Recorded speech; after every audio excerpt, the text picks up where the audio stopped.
채널 설록의 기념비적인 첫 영상입니다. 이제 한번 상상해 봅시다. Case file number 1. 인류 역사상 가장 우아한 사기극, 그리고 두 천재의 엇갈린 운명, 피츠 뉴턴 대 핸델입니다. 자, 썰록의 말을 들어보시죠. 자, 여기 두 명의 천재가 있습니다. 한 명은 우주의 법칙을 발견한 과학의 신 아이작 뉴턴, 다른 한 명은 음악의 어머니 햄델입니다. 18세기 영국의 화려한 귀족들, 우아하게 홍차를 마시는 모습들. 1720년 영국, 가발은 높았고 드레스는 넓었으며 사람들은 우아하게 홍차를 마시며 이성을 논하던 시대였습니다. 겉보기엔 그저 화려한 제국의 전성기 같죠? 하지만 밖에서는 거칠고 태폐적인 분위기가 휩쓸고 있었답니다. 윌리엄 호가스의 판화, 진 레인의 술 취한 거리 모습입니다. 하지만 이 우아한 커튼 뒤에는 역사상 가장 추악하고 가장 거대한 탐욕의 드라마가 펄펄 끓고 있었습니다. 오늘 썰록이 수사할 사건은 살인사건이 아닙니다. 하지만 그보다 더 많은 사람을 파멸로 몰고 간 사건이죠. 자, 여기 두 명의 천재가 있습니다. 한 명은 우주의 법칙을 발견한 과학의 신, 아이작 뉴턴. 다른 한 명은 음악의 어머니, 핸델. 이 거대한 금융 사기극의 끝에서 과학의 신은 전 재산을 날리고 울분을 토했지만 음악가는 조용히 미소 지으며 떼돈을 벌어 음악 재벌이 됩니다. 도대체 그해 런던 주식시장에선 무슨 일이 있었던 걸까요? 썰록 수사 시작합니다. 희대의 유령 회사, 남의 회사를 들어보셨나요? 런던의 금융가, 익스체인지 앨리에 위치한 남의 회사, 사우스시 컴퍼니 내부입니다. 사건의 주범은 남의 회사인데요. 이름만 들으면 남쪽 바다에서 뭔가 대단한 무역을 할 것 같죠? 이 회사의 세일즈 포인트는 남아메리카, 즉 스페인 식민지와의 노예 무역 독점권이었습니다. 그런데 말입니다. 여기엔 아주 치명적인 문제가 하나 있었습니다. 당시 영국은 스페인과 전쟁 중이었다는 겁니다. 상식적으로 적국에 가서 장사를 한다? 말이 안 되죠. 짧게 말하면 실체도 없고 원대한 비전만 있는 유령 회사였던 거죠. 하지만 영국 정부가 이 사기극에 보증을 섰습니다. 왜냐고요? 정부의 막대한 전쟁 빚을 이 회사가 떠안아주기로 했거든요.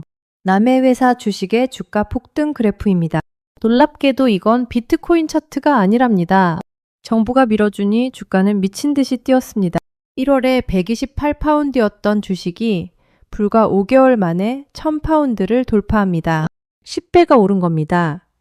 하녀도, 구두다기도, 귀족도 모두 눈이 뒤집혀 주식을 사러 달려갔습니다.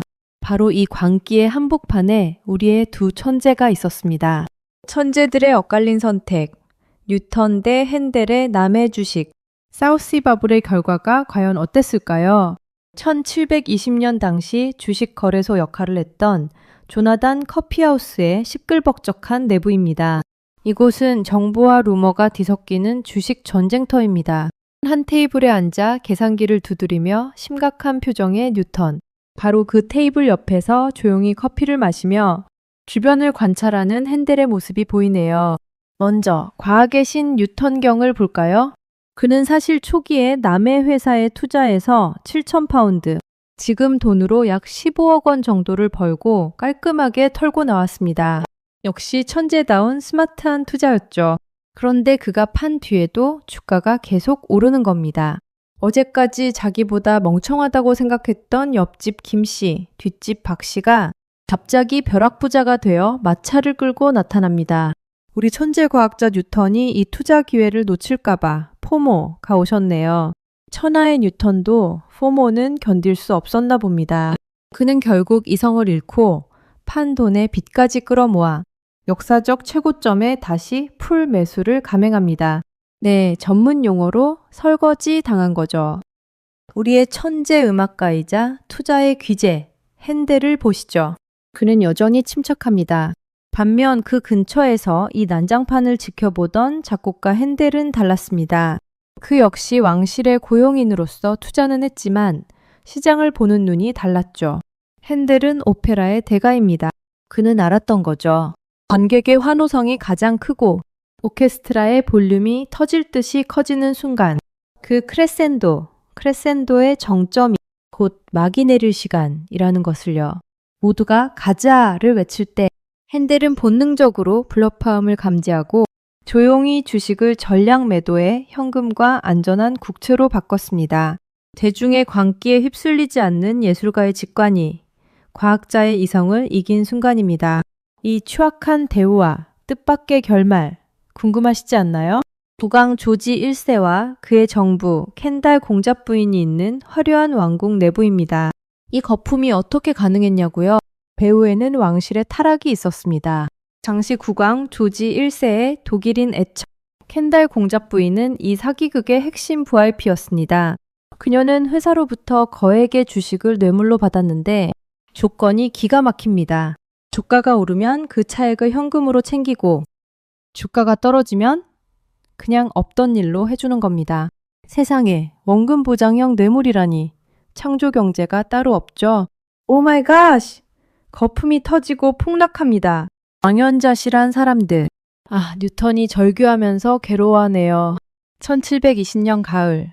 결국 거품은 터졌습니다. 주가는 10분의 1 토막이 났고 런던은 파산자들로 넘쳐났습니다. 뉴턴은 전 재산인 2만 파운드, 현재 가치로 40에서 50억 원 정도를 날렸습니다. 그는 죽을 때까지 누가 옆에서 남의 애라는 단어만 꺼내도 불같이 화를 냈다고 하죠.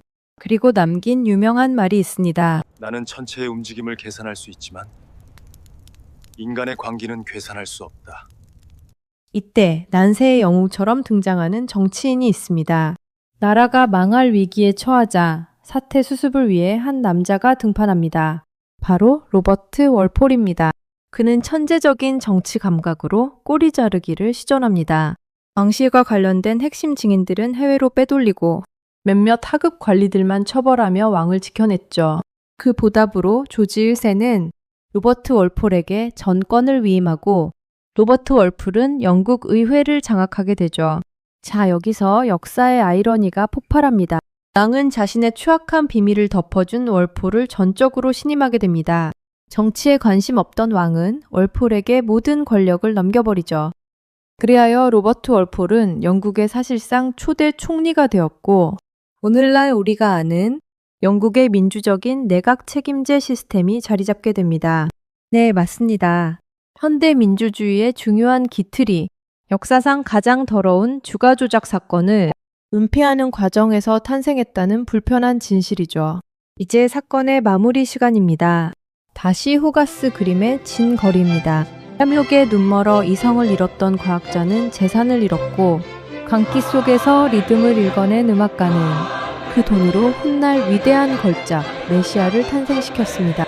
그리고 한 정치가는 난장판 속에서 권력을 잡았죠. 300년 전 이야기지만 어쩐지 지금의 뉴스에서도 본 것 같은 기시감이 들지 않으십니까? 역사는 반복되고 인간의 욕망은 변하지 않으니까요.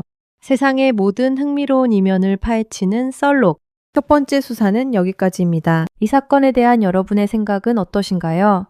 댓글로 남겨주세요. 더 흥미로운 썰을 위해 구독과 좋아요라는 수사비를 지원해 주시길 바랍니다. 그럼 다음 사건 현장에서 뵙겠습니다.